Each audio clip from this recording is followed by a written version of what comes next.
welcome to the Social Business Collaboration 2015 in Berlin. I'm here with Jan Vanoudendycke, Head of Knowledge Management at ENGIE UK. Jan, welcome to the conference. Thank you. And thank you so much for taking the time to participate in an interview. Do you mind briefly introducing yourself and give us an overview of ENGIE UK? So I'm Jan Vanoudendycke. I'm from Belgium. I'm Flemish. I'm based in London and I'm the Head of Knowledge Management for the international activities of ENGIE. ENGIE is the new name of the company that was called GDF Suez. And ENGIE is a global company active in energy, meaning electricity and gas, infrastructure and energy services. So we are present in more than 70 countries, a global people database of close to 150,000 people. And internationally we are close to 13,000 people. You presented a case study yesterday on how an initial top-down approach turned into bottom-up drive. Tell us a bit more about your findings. Okay.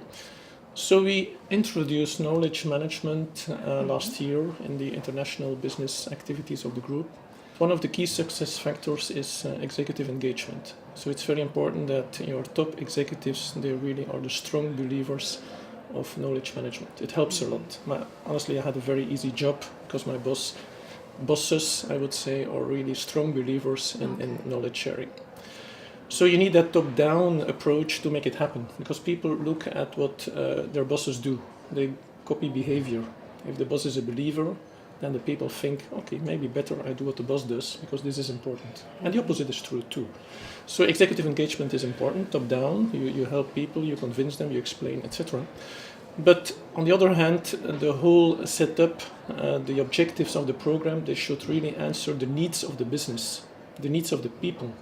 Because you're implementing a tool, a kind of habits, a new way of communicating, collaborating. So people have to, or should adopt. If they don't, they won't use it, and then it's energy lost. So at some point of time, when it really answers the needs of the business will pick it up and say, wow, this is great. Let's do it, let's use it. It makes my job easier to do. I can connect to people, to solutions, to documents, to experts across the globe.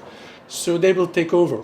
So what initially was a really, I would say, a rather top-down push in the beginning to make it happen, to show the importance for the company. And then people saw the benefits for them, and they took it and said, this is our tool, and now they are running the tool. Of course, you still need an executive engagement to keep it going.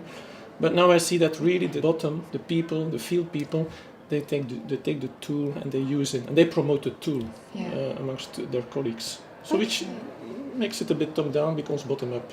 Yeah. Which was a surprise, honestly, for me. Okay. Before all employees were actually convinced that the platform is really right for them, were there any further challenges you came across to actually bring them on board or convince them of the platform? There are, it's a good question, there are so many barriers. Yeah. The technology is in the beginning I thought this will be difficult, but now I can tell you that implementing a new technology is easy. It can be done almost overnight. Because technology exists. Mm-hmm. Those big companies, they offer tools, product, services. You can implement them overnight. Mm-hmm. Now, some of them are free, available in the market. But it's not because you implement a tool overnight that the day after, all your staff will start collaborating and communicating and sharing stuff. Nothing will happen. Mm-hmm. Nothing will happen. So experts say those programs, it's more or less 20% technology, but 80% culture. So you have to work very hard on the culture, on the habits. And I come to the answer to your question. There are a lot of barriers, and the main barriers why people don't share are linked to that culture. For instance, knowledge is power. I have some knowledge. Why would I share my knowledge? Because then I will lose power.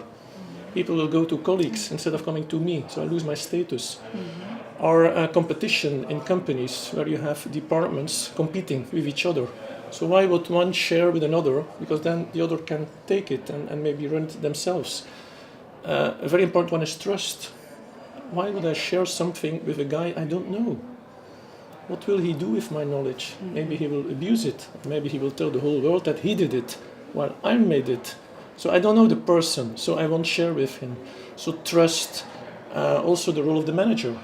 I know people who tell me, Jan, I would love to share it, but I don't dare. So why don't you dare?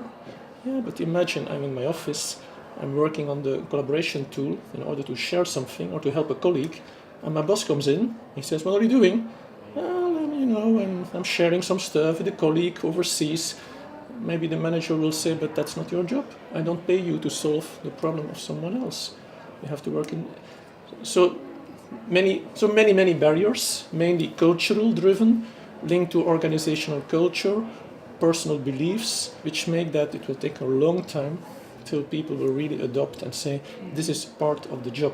This is not something I do during the night, in the weekends, but it's something, it's part of the people. It's a nice expression.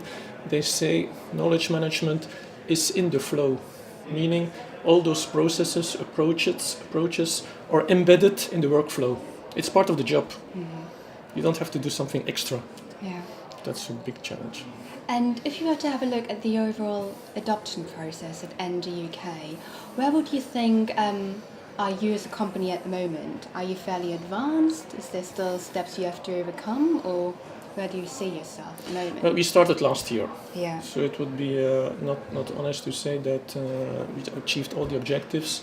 So we are really in the stage of promoting, of talking to management, to get executive engagement, to ask for their support. The program that we set up for the international business activity, so 12,000 people, will now be rolled out to the whole group, so more than 100,000 people. So we have technology challenges. We have to build a platform. Instead of communicating to 12,000 people, we have to communicate to 100,000 people. So we have to set up communication plans, training, to introduce the tools, to explain to people why, the purpose. Because otherwise people say, we collaborate already. Why do we need to do other stuff tomorrow? So explain the why, the benefits for them. People see the benefits for the organization, but sometimes they ask themselves, what's in it for me? Why would I do this? So there's a lot of stuff still to do before we can really say we have an enterprise social network. It's embedded in the flow. People are using it. They can't live without. This will take a long time. Well, thank you so much for your insights and your time. I really appreciate that. You're welcome.